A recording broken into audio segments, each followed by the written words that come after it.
What's up, guys? We are Pack Rats NTG. I'm Patrick. I'm your man Cam. What's up? And this is episode 1 of Cam and I's possibly favorite format, and that is Pack Wars. So we have here 6 brand spanking new booster packs of Theros Beyond Death, and we're about to do the coolest thing you can do with 6 brand new spanking packs. Yeah. Magic, Cam. So what is Pack Wars and why do we love it so much? I gotta agree. Pack Wars is just a unique way to jump into using packs where each player cracks a pack. So round 1, Patrick and I are gonna crack a pack each, and we make a deck out of that. So generally speaking, you throw 10 basic lands in there, you shuffle up, you play a game or a match depending on how much time you have. Round 2, you're gonna crack the second pack, and now you're working with 2 packs to make a new list. You're playing a game. Of 40 cards. Of 40 cards, by the way, yeah. So obviously, game 1, it's whatever it comes out to, like 20, what is that, 24? Yeah. 24 cards. Game 2, you get 40 card stack, and then the game or match 3, you're introducing the third pack, and you're refining your deck as you go. So the reason why we like this so much is, for one, we get to crack packs. Like, who doesn't like to crack packs? So you get the opportunity at some really good value. In Theros, obviously, we all know there's a few really heavy hitters like Uro, the Elder Giants, right? And then you've got some other decent stuff, like some of the gods are worth quite a bit right now. But the other nice thing about Pack Wars is we can do it with 2 people. You can't draft with 2 people. Well, you can. There are options out there, and you could almost call Pack Wars a type of draft. Yep. But in our opinion, I mean, I could say mutually, I would guess, this is our favorite way to do a draft one-on-one, so head-to-head. This is just a great way to play a draft. Yep. It's a heck of a lot faster. I mean, you crack the pack, and usually we like to set a time limit, and you know, as we play more and more, the time limit will get smaller and smaller because it's fun to try to build as quickly as possible. Mm-hmm. And so we'll set a very small time limit for ourselves that we'll probably announce before the beginning of each round, and we'll decide, you know, what colors we're keeping, how many lands of what type we're putting in, and so on and so forth. And so, you ready to jump into it? Yeah, I just want to throw one more thing out there. We've been doing this for years. I remember when you were first starting out in your academia journey, and he'd pop in between classes. Hey, Cam, Yeah. I hit up the local card shop, grabbed a few packs. True. Let's pack war real fast between my classes. That was, what, 6, 7, 8 years ago. Mm-hmm. Even before then, we were pack warring. It's just a fun way to open up your collection a little bit more, experience a set in a draft format method. And we have a lot of cool memories doing this stuff, guys. So the fact that we're getting to do this again tonight is And just share it with you guys. and share it with you guys. We hope this is a big blessing to the community being able to do this. So as Patrick said, we're gonna dive in. Let's do this thing. So here we are with our 6 fresh packs of Theros Beyond Death. So Cam, let's choose our first booster. Let's do it. Go. All right, so we'll cheers our first booster here. Here we go.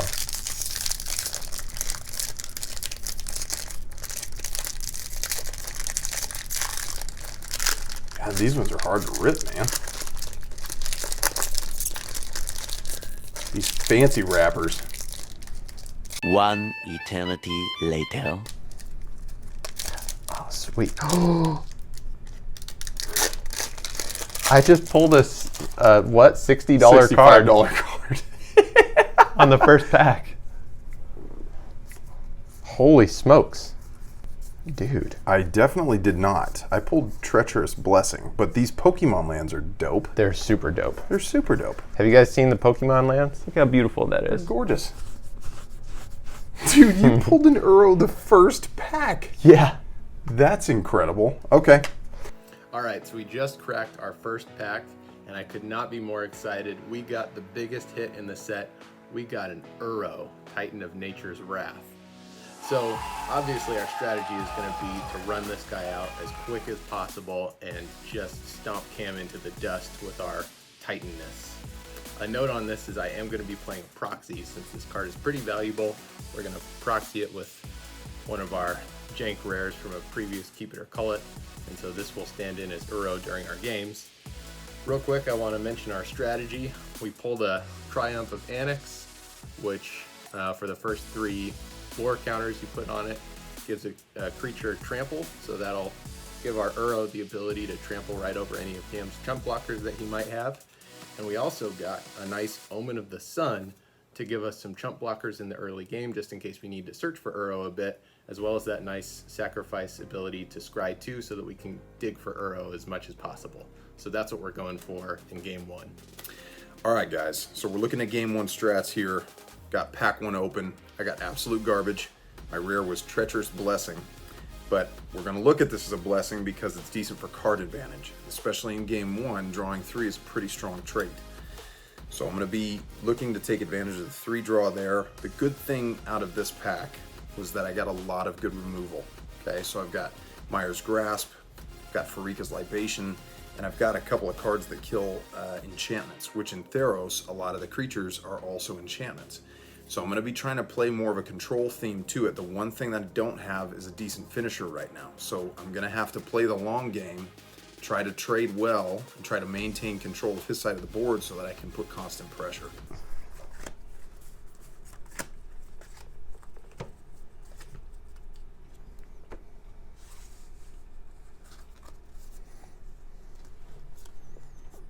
This is a keep.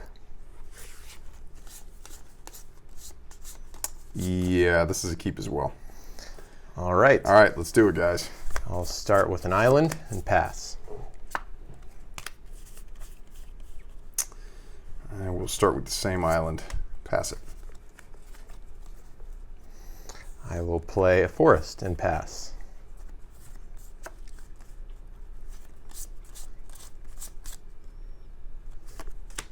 I'm going to go with a Landing of the Lost Pride. Just a 3/1. When he dies, I exile a card from your graveyard. Okay. Pass it. End of the turn, I'll flash in a Riptide Turtle. Solid. Draw. And I'll play a forest and tap 3 for my proxied Uro. Sure. Okay.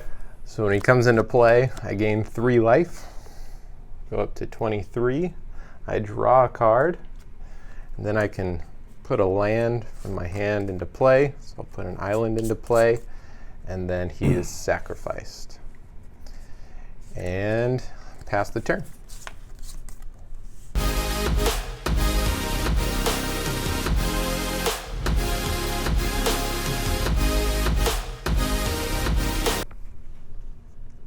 Oh, rough. Yep, that's a scoop. All right. Okay, game count. Patrick 1, Cam 0. All right, pack 2. Ready? 3, 2, 1. Ooh. All right, pick another one. Ready? 1, 2, 3. Okay.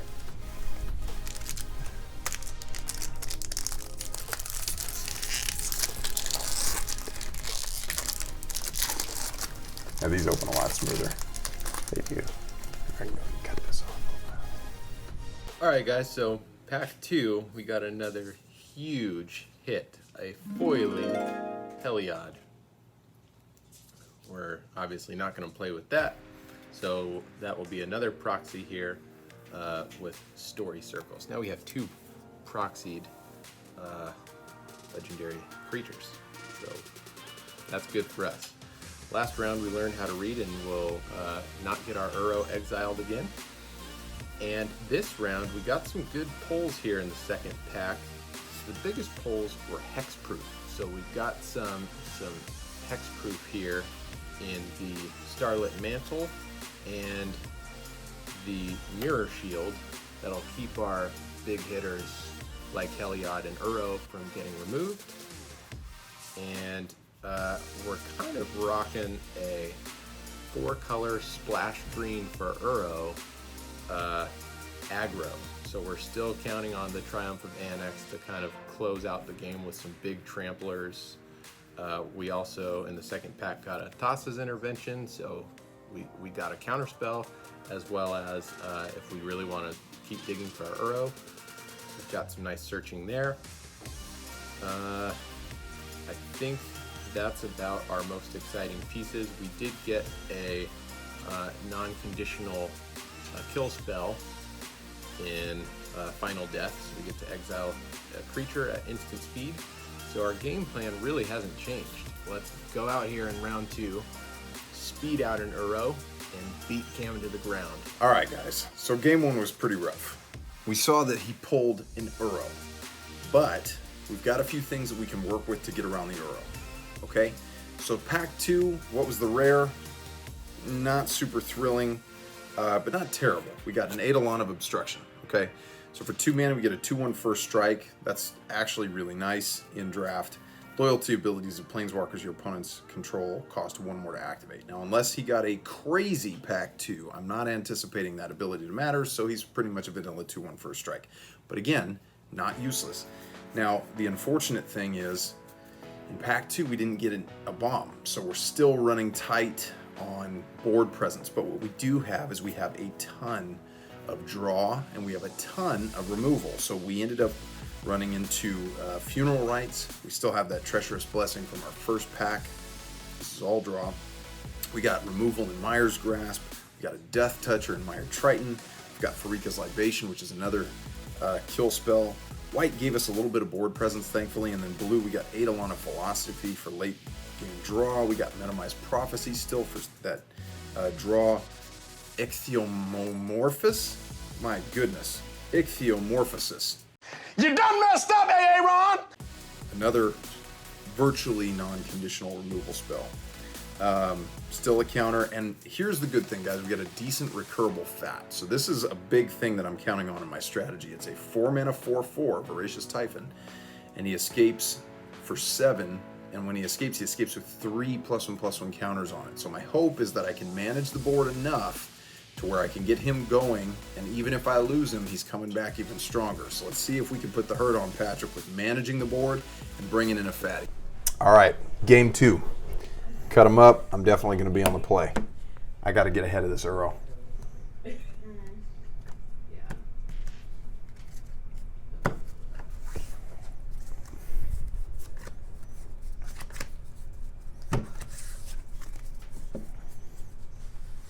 Ooh, get our life counters back here.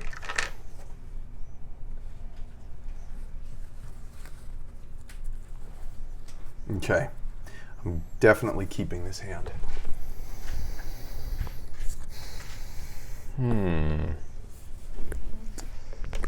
I will keep this hand as well. Okay, let's do it. Island, go. Island, go.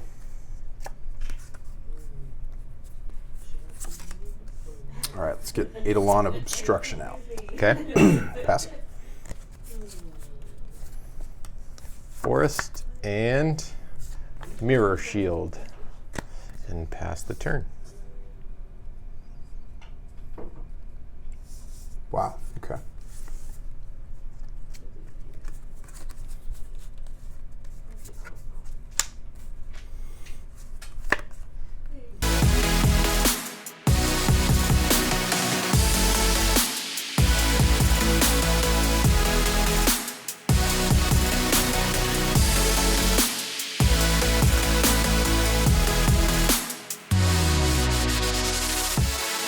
Scry 2.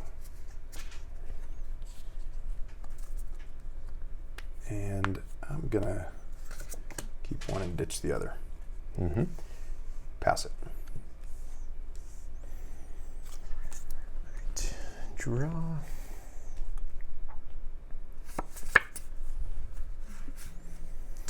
And then I will pay 4 for a Venomous Hierophant. Okay. He comes in, I mill 3. And I get a Plains, a Heliod, and a Final Death. And pass the turn.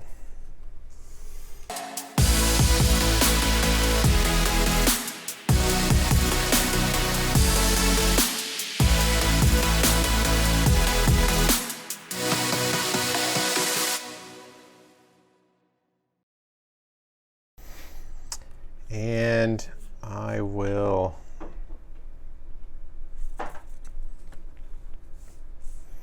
equip a Mirror Shield.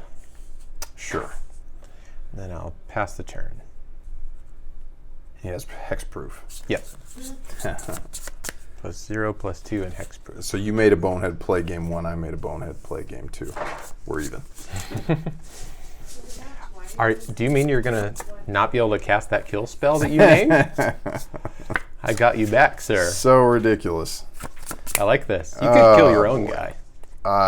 Well, That's looks actually like not a terrible option. it's not if it were a kill.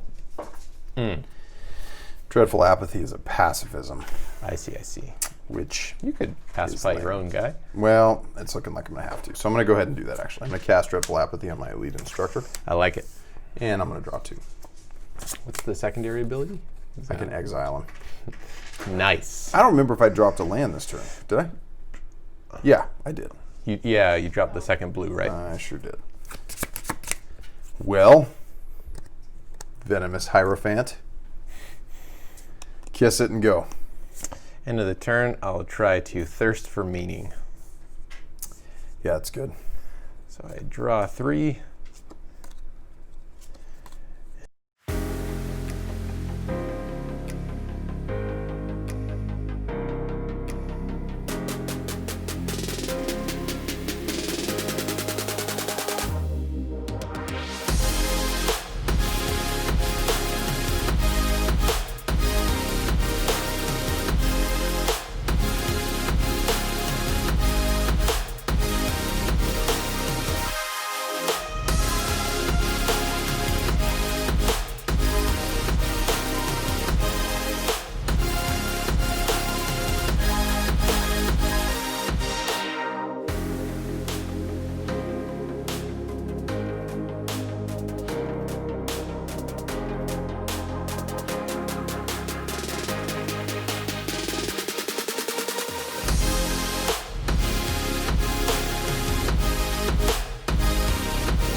Alrighty, second main.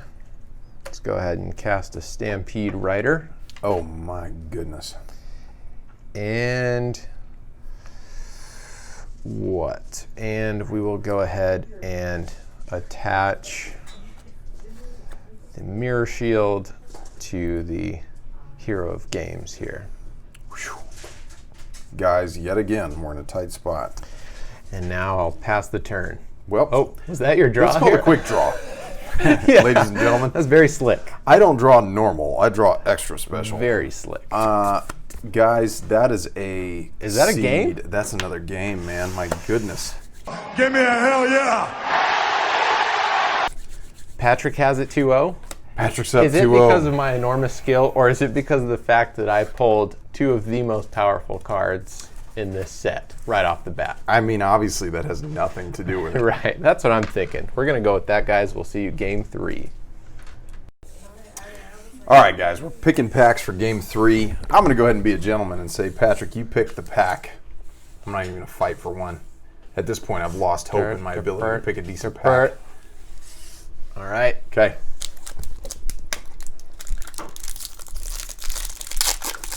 Look, I can open a booster pack. You can. Good for me. Ooh, I love this card. All right, guys, we just opened the third pack, and let's see. Let me just say the only thing that we're excited about on the top end, we got a Kiora Bests the Sea God. And so it's kind of a cool top end here. The first mode gives us an 8/8 hexproof. Awesome. The second mode taps out their board, taps all non-land permanents, and they don't untap during the next untap step. And then the third lore counter lets us steal a permanent of theirs, and we untap it. So, I mean, if we can kind of ramp into a Kiora, we're in good shape. We also got a nice Brine Giant that we can get discounted from some of our enchantments, like the Omen that we got, say. So we can get a nice fatty on the table, hopefully somewhat early. I'm really happy about some of the earlier game stuff we got. We got an Elite Instructor, so it lets us loot when it comes into play, which helps us search for our Uro faster and also fills the yard for when we escape him. So I'm really excited about that. We also got a Oread of Mountain's Blaze, so we can pay 3 mana each turn to loot to accomplish the same purpose. So we've got 2 looters. We also got 2 more cards that I'm excited about. The first is Relentless Pursuit. So we reveal the top 4 cards of our library, and we can get a creature, or we should say we could get an Uro off of this, and then put 3 other cards in the yard so that we could escape them. And an Acolyte of Affliction lets us flip a few cards as well as return a card to our hand. So I'm excited to introduce a little recurrence into this, and so let's close this out, game 3, and go 3-0 against Cam with our 5-color aggro here. We'll see you shortly. All right, guys, so here's the deal. We've gotten Power Stomp twice in a row, and we need to make up for this. Now, here's the good thing. Pack 3, we didn't get any major bombs in the rare slot. My rare slots have sucked tonight. We're just going to be flat out honest. But we did get some good quality. We got enough quality cards that we could trim down to 3 colors, which is going to make our mana a lot smoother. And basically, we're looking at Star Spangled Slaughter, so what is now called Jeskai. So we're doing America, and we're going to be doing kind of an aggro approach to things. We've got a lot of board presence that we're going to be slapping down. We've got lots of good card draw. So I think we can get a good groove of just laying things down and hopefully overwhelming Patrick with a decent board presence and card advantage before he can get his Uro up and running and get things going. The goal, of course, is to mitigate damages and go 2-1, so at least I can say I didn't walk away getting swept. All right, guys, we're back to game 3, cutting the decks. I'm going to bring it up to 2-1. Going to sweep Cam. You know, we're just going 3-0. You know, Team Patrick. I know y'all are with me. Comment in the comment section. Like, we knew Patrick was going to go. Team Patrick. None. We None knew Patrick people was going to go 3-0. Our Team Patrick. All right, we're going to roll with this. You know, this is rough. Not going to lie. But I'm going to give it a shot. So let's see how it goes. Okay, let's do it. Planes and go. All right, I like the go part. Forest and go. I like the part where you said go. That was nice. Island and Leonin of Lost Pride. Okay. Also known as Patrick's Bane. Seriously. Pass it. I won't make The the same card that mistake made Patrick twice. forget to read. Exactly. It's not going to happen. All right. Pass the turn. Oh, dude, you're about to love me right now. It's going to be excellent. Really? Wings of Hubris. Okay. What is that? What does this guy do? Has flying, can't be blocked. So you're saying you have to sacrifice both permanents? Right. Don't worry, I'll never use the secondary mode, but I will give some flying and Brant Okay. for 3. All right. Pass it. To 17 we go. All right. All right. All right. All right. So you're tapped out, right? I am. Let's go ahead and play a Relentless Pursuit. The Relentless Pursuit of Uro. Sure. That's right. Pass it. Keep it going.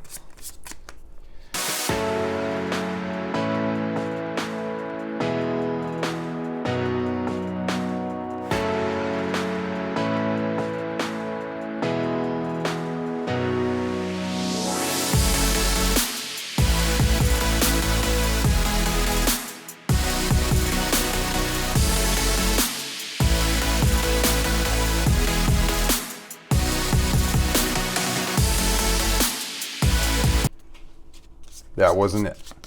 That was not what I was looking for. But we're going to go ahead and declare attack for 4. We go down to half our starting life total. I like that. Now we just need to go to 0% of your starting life total. Pass it. He passes. Ooh, passes with the open blue. Sure did. What you gonna do? I don't like that. Oh man, this is really bad. Guys, we're just kind of getting hosed here. Not much we can do about it.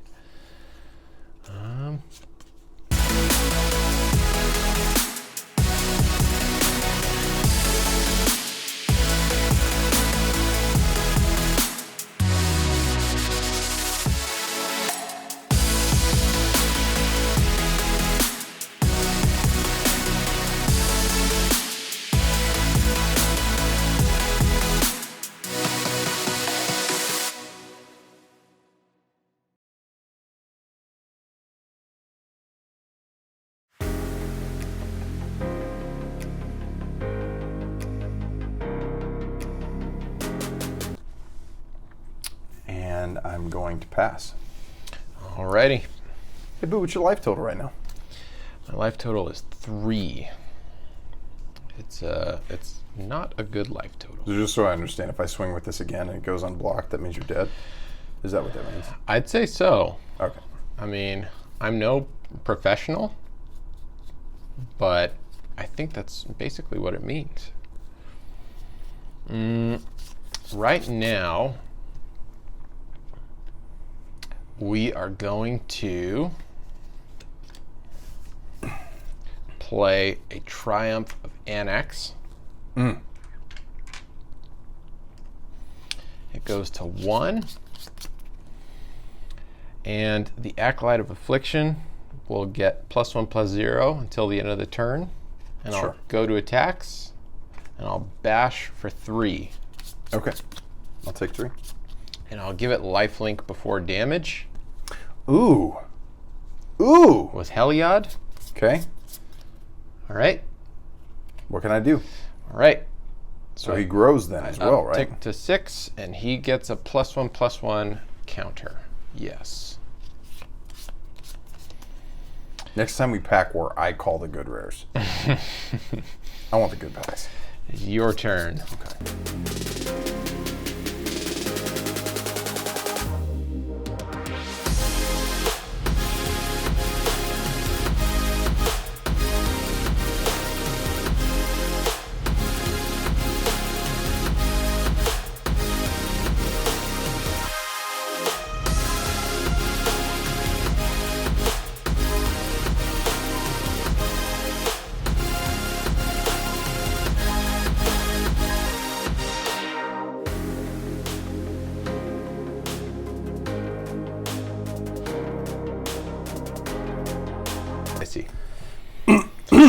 You All right. look a little bit light on lands.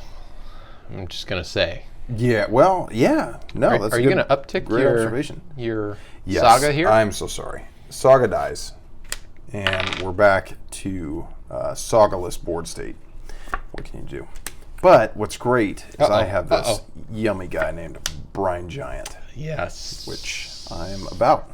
Yes. I'm about it. And I will pass the You're turn. telling me he was discounted by 1? He was discounted by a walloping you control an enchantment? But I will say, How obscene. listen, the card is a 6 mana for a 5/6. Yeah. It's not amazing, but it's the only It's fat the that only I've top seen end you have. Yeah. that I've seen Exactly. This entire time, dude. Exactly. Right now, I'm thinking the Theros gods. Do I get to draw this I think you do. handy dandy card that you You saw? enjoy that mountain, sir.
What a joke, guys. What a joke. Oh,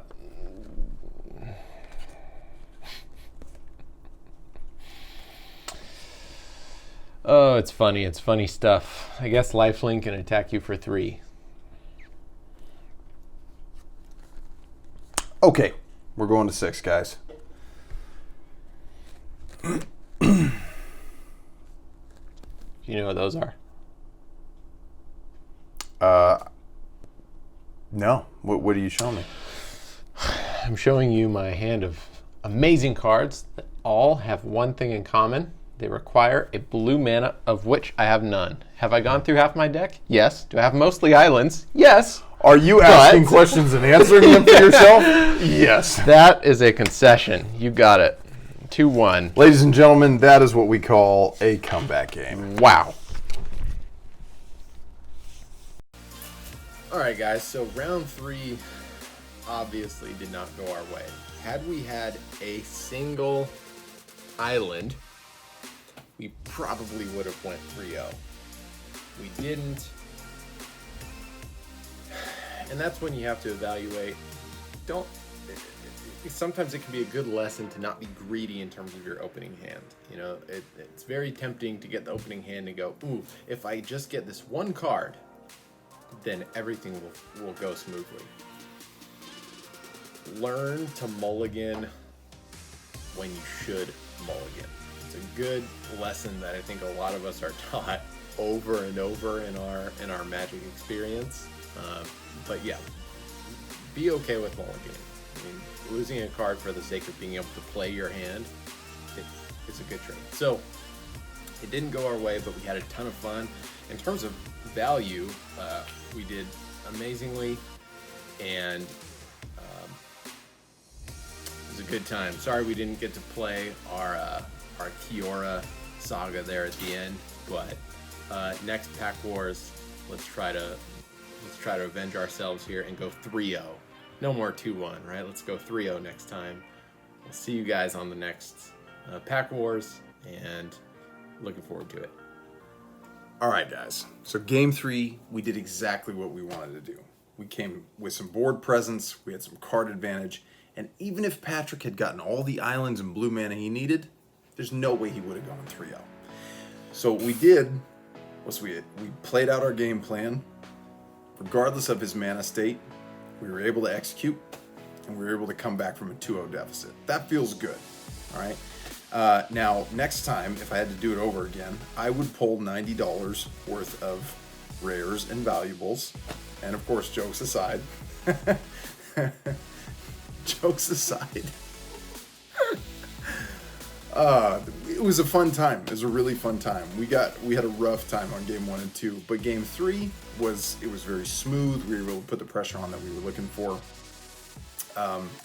A good note, if you really are in a tight spot in your opening hand mana-wise, mulligan. You've got to be aggressive with your mulligans. We all know that that's a necessary thing. And with that, it was a good time. Okay, guys. What a pack war. That was awesome. So, listen. First of all, let's just talk get this about out of the value. way. Let's Yes. talk about value.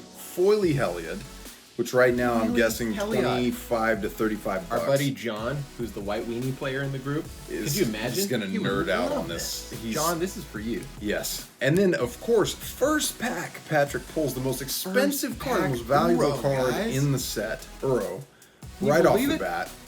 So listen, we paid 25 bucks to have this fantastic pack war $90 and 2 cards. Come on. right there. And then if you consider the couple dollars in value of some of the other rares that we pulled, we basically pulled $100 out of our Right. $25 investment, and we got to play a lot of fun Magic out of it. This has been an incredible night, guys. So we wanted to introduce you to a format that we've always loved, Pack Wars. We're going to be bringing a lot more Pack Wars in the future, and I mean high doses of Pack Wars. As new sets come out, we're going to be buying boxes to play Pack Wars with, because we want you guys to be immersed in the experience of Pack Wars. We know you guys are going to love this as an experience. Right. And keep in mind that you don't have to pack wars with the same set that we did. We did 6 packs of Theros Beyond Death, but it absolutely does not have to be that. I mean, you could do a pack of, M12 and then a pack of M14 and then a pack of Core Set 2021. Yeah, Right? On that note, when we were going to buy the cards, we were looking at M21, M20. There was some Ravnica that was over there. There was some Throne of Eldraine. So we were there was Ikoria. We were looking at some different stuff. We decided after looking at the value of the cards that it would be worth the gamble. And listen, we couldn't have been happier with that. That was a great decision, of course. Great but pulls. just like Patrick said, you can use any combination of sets, and a lot of times it's fun to kind of mesh the sets and the blocks, because you get these different mechanics that interact that weren't designed to interact, and you get these new hybrids of decks and combat scenarios and spell slinging scenarios that are just fun. We get to experience Magic on a new basis, and I think that's what's so cool about this game and why it's still fun for us. Yep. After 20 years of playing at this point, it's never the same. Like the game itself, the structure of the game, of course, is the same, because the rule sets haven't changed a ton over the years. They have some. But for the most part, every game is different. And it's always this new and exciting thing we always look forward to playing. And Pack Wars is one of the great ways that you can enjoy new cards in a new combination of styles and foci. Look, in Pack Wars, you get everything. You get the thrill of opening product, right? You get the thrill Absolutely. of opening with pack. You get the thrill of deck building, like of the architecture itself, which a lot of us love. Yep. And you get the thrill of playing, like honing your playing skills. And possibly just as important, the fact that you don't have to have a full table of 8 people, like a traditional, what is it called, Rochester draft, right? So you don't have to have all these people to be able to play a Pack Wars, especially during COVID, when you really don't want to be interacting with a ton of people, right? The governments are telling us, like, hey, you got to be careful with how many people you interact with on a regular basis. One-on-one is going to be a lot more feasible in that scenario than 8 people all at the same table. Yeah. So for a number of reasons, guys, Pack Wars is a great way to play. We hope you have enjoyed watching us playing the Pack Wars, and we hope you guys go out, buy whatever sets seem fun. And again, you can of course worry about the value, but don't worry about keeping it in any particular format. If you've got older packs and newer packs, mesh them together, have fun, comment on this, tell us some of the things that you guys have seen that have been fun. And with that, thanks again for tuning in. And on the last note here, first of all, if you enjoyed this, like the video and subscribe to our channel. We're going to be, continually bringing you great content and exploring cool formats that we've kind of created Absolutely. and learned over the years, as well as traditional formats and just having fun with those and doing things like box openings and pack openings, Yep. these sorts of things. But also, we hope that we really transmitted the excitement of Pack Wars. I mean, it really is fundamentally one of our favorite cool formats. And so if you didn't kind of get the excitement, like maybe drop us a comment in the comment section in terms of how we could have made the message more clear. And we would love to hear your feedback. Or, of course, on that. even if you just have questions on rule sets and maybe modifications on the rule sets that you guys might enjoy, because we've modified some things at times. Yeah. A lot of times in that opening game, we'll set the life counter to 10 just so that we can kind of push the pressure. It just depends on how you want to do it. Yeah, exactly. And that's what's so cool about these limited formats like this is you can really customize it to whatever need you have at a time. So when Patrick was an undergrad and he was coming over between his classes, we only had an hour and we had 6 packs, we had to cruise through things. Yeah. So we modified the rule sets a little bit so that we could cruise through a pack war smoothly and have the full experience. You're right. And that's what's so great about a format like this, guys. It's customizable, but it still has a nice backbone. Yeah. So, guys, thanks again for joining us. We can't wait to see you next time on Pack Wars. Remember, this is Pack Rats MTG. I'm Cameron. This is Patrick. We'll be bringing you tons of new content. We can't wait to see you guys on the next one.